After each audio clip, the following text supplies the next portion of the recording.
मजबूरी तौर पर तहरीक इंसाफ की सियासी चालों को देखें तो ऐसा लग रहा है कि तहरीक इंसाफ विकेट के दोनों जानिब खेल रही है। एक तरफ वो बैकडोर राब्तों को कामयाब बनाने की कोशिश कर रही है तो वही वो सड़कों पर आकर हुकूमत और इदारों पर अपना दबाव डालना चाहती है, वो भी ऐसे वक्त में जब फरवरी के महीने में पाकिस्तान में अहम इवेंट्स होने वाले हैं।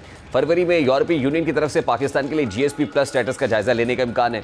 दूसरी जानिब 8 फरवरी को लाहौर में दौलत मुश्तरका कॉमनवेल्थ इंटरनेशनल पार्लियामेंट्री कॉन्फ्रेंस हो रही है। इसी तरह फरवरी के दूसरे हफ्ते में तुर्की के सदर तैयब एर्दोगान पाकिस्तान के तयशुदा दौरे पर आ रहे हैं और फरवरी के तीसरे हफ्ते में चैंपियंस ट्रॉफी के टूर्नामेंट पाकिस्तान में मुनक्किद होने जा रहे हैं। इतने अहम इवेंट्स रवा माह पाकिस्तान में होने वाले हैं, ऐसे में सियासी अदम इस्तेहकाम इन इवेंट्स पर असरअंदाज हो सकता है। तहरीक इंसाफ का माजी देखें तो इसने कई अहम मौके और इवेंट्स पर एहतजाज की कॉल दी है ताकि वो हुकूमत पर दबाव डालकर अपने मुतालिबात मनवा सके और अब एक बार फिर कुछ ऐसा ही करना चाहती है। इसलिए तहरीक इंसाफ पर यह इल्ज़ाम लगता है कि वो अपने सियासी मफाद को कौमी मफाद पर हमेशा तरजीह देती आई है, लेकिन दूसरी जानिब हुकूमत ये कोशिश कर रही है कि वो तहरीक इंसाफ को इंगेज करके एहतजाज का रास्ता रोक सके। मीडिया रिपोर्ट्स के मुताबिक 8 फरवरी का एहतजाज रुकवाने के लिए हुकूमत के PTI की आला क़यादत से बैकडोर राब्तों का इंकशाफ हुआ और PTI को मुज़ाकरात की बहाली के ज़मन में पेशगी तौर पर अहम पेशकश भी कर दी है। इस वक्त नईम हैदर पिछौता साहब पाकिस्तान तहरीक इंसाफ के रहनुमा हमारे साथ मौजूद है। अस्सलाम वालेकुम नईम पिछौता साहब, बहुत बहुत शुक्रिया आपके वक्त के लिए। हुजूर, सबसे पहले तो अली अमीन गंडापुर साहब के जो इंकशाफात हैं वो आपने भी देखे और सुने होंगे। वो ये राज मुनकशफ कर रहे हैं कि एक राब्ते में कोई 80% काम हो गया, दूसरे में 90% प्लस काम हो चुका, इंगेजमेंट हो रही है, बातचीत हो रही है और उस नहज पर पहुंच चुके हैं जहां कोई ब्रेक थ्रू होगा। सबसे पहले तो ये बता दीजिए कि ये बात हो किससे रही है पाकिस्तान तहरीक इंसाफ की, अली अमीन गंडापुर साहब? देखिए, बहुत शुक्रिया, बड़ी नवाजिश, बड़ी मेहरबानी। देखिए, एक मुसलसल पाकिस्तान लीडरशिप खान साहब हो या उसके अलावा लीडरशिप हो या वर्कर्स हो या कोई बंदा भी बात करता है, एक प्रोपेगेंडा किया है। मैं तमाम आपको जवाब दे पाकिस्तान साहब अगर पहले दिन भी मुज़ाकरात के लिए किसी के साथ बैठी तो इस वजह से बैठी, इस मुल्क की खातिर बैठी। अब दूसरी बात यह है कि जहां आप बात है, खान साहब ने जो लेटर लिखा है जिसकी तरफ इशारे भी किए जा रहे हैं या दीगर रहनुमाओं की जो स्टेटमेंट है वो दी जा रही है कि मुज़ाकरात जब भी आपकी बातचीत या कोई मामला चल रहा है तो मैं क्लियर रखूं कि हमारी कोई बात भी है या कोई मौका भी है तो आवाम के सामने, कौम के सामने, हर एक के सामने होगा। ये नहीं होगा कि कोई नहीं बुझा साहब, मैं ये कह रहा हूँ कि गंडापुर साहब कह रहे हैं कि बातचीत हो रही है, हुकूमत के साथ आपके मुज़ाकरात नाकाम हो गए। ISPR की प्रेस रिलीज आती है, वो कहते हैं कि हमारे साथ कोई बातचीत नहीं हो रही, बात करनी है हुकूमत से करें।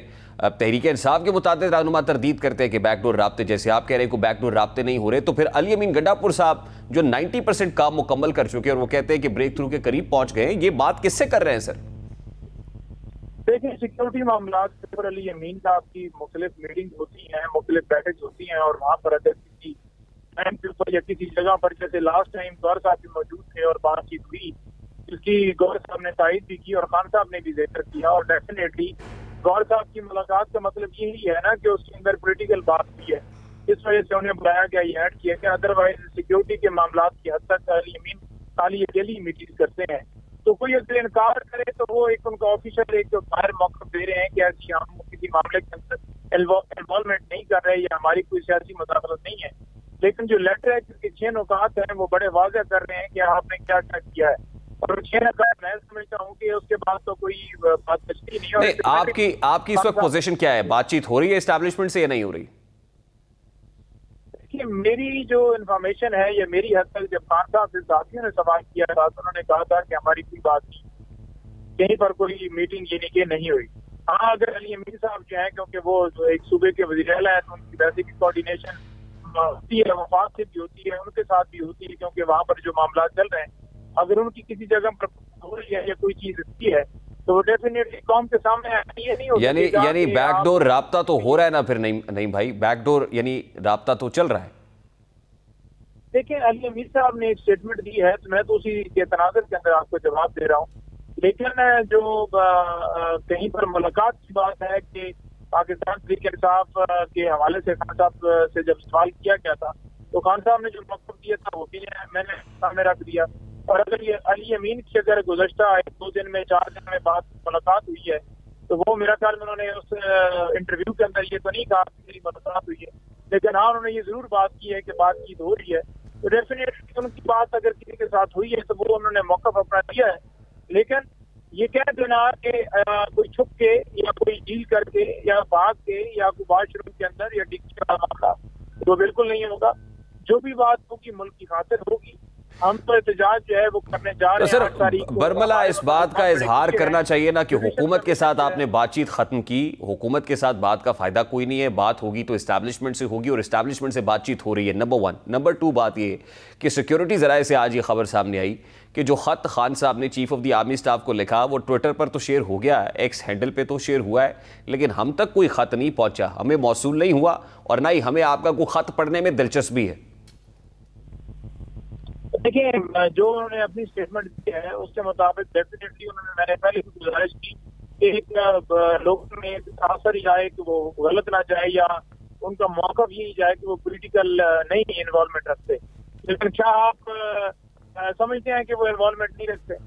ये पॉलिटिकल विक्टिमाइजेशन उठाना, अगवा करना, रिगिंग, 547 वालों को जिताना, पीक एक्ट 26वीं तरमीम लाना, ये बगैर कैसे उनके मुमकिन? नहीं, ये जो खत है ये chief of the army staff को डिस्पैच किया है, आपने कहीं भेजा है? ये GHQ गया है खत या सिर्फ एक्स हैंडल पे शेयर करके जो कहा जा रहा है तासुर है कि ये सिर्फ ड्रामा ही है, ये सिर्फ एक्स हैंडल पे शेयर किया है, खत किसी जगह डिस्पैच नहीं हुआ है और ना कोई मौसूल हुआ है? देखें, बात ये है ना कि आप उसके खत के नुकात पढ़ें, उस खत के अंदर लिखा क्या है, उस खत की वजह क्या है, खान साहब ने भेजा क्या है। मिसाल के तौर पर मैं आपको ये कह देता हूँ कि अगर लेटर उन्हें रिसीव नहीं हुआ या हमारी तरफ से नहीं लिखा जाएगा फॉर एग्जाम्पल, और हमारी तरफ से एक ट्वीट आ गया या हमारी तरफ से एक पैगाम आ गया या हमारी तरफ से हमारी तरफ से एक बात आ गई है, तो मेरे ख्याल में एक बात कह देना, उसके अंदर नुकात पेश करना, तो वही लेटर है। अब उसके अंदर कौन लेटर के ऊपर कोई समात होनी थी, फैसला होना था। हमारा एक मौकफ है जो खान साहब मौकफ रखते हैं, वो उन्होंने मौकफ शेयर किया, उन्होंने अपनी तरफ से एक राय दी कि ये किया गया है और फौज और अवाम के दरमियान इस वजह से खला है कि आपका फोकस इन चीजों पे है, तो लिहाजा फौज को अवाम के साथ अगर आप चाहते हैं कि वो रहे मिले, तो हम तो चाहते हैं कि लास्टली नहीं पिजादा साहब, तासुर तो ये उभर रहा है कि Pakistan Tehreek Insaf at this point in time establishments की तरफ ही देख रही है, उसी से मदद मांग रही है और वहीं से एक्चुअली NRO चाहती है, ये तासुर दुरुस्त है? समझ नहीं आई आपकी बात की। तासुर ये है सर कि एस्टैब्लिशमेंट की तरफ ही आप देख रहे हैं, एस्टैब्लिशमेंट से ही मदद मांग रहे हैं और उसी से NRO की चाहत है, तो NRO चाहिए PTI को एस्टैब्लिशमेंट से?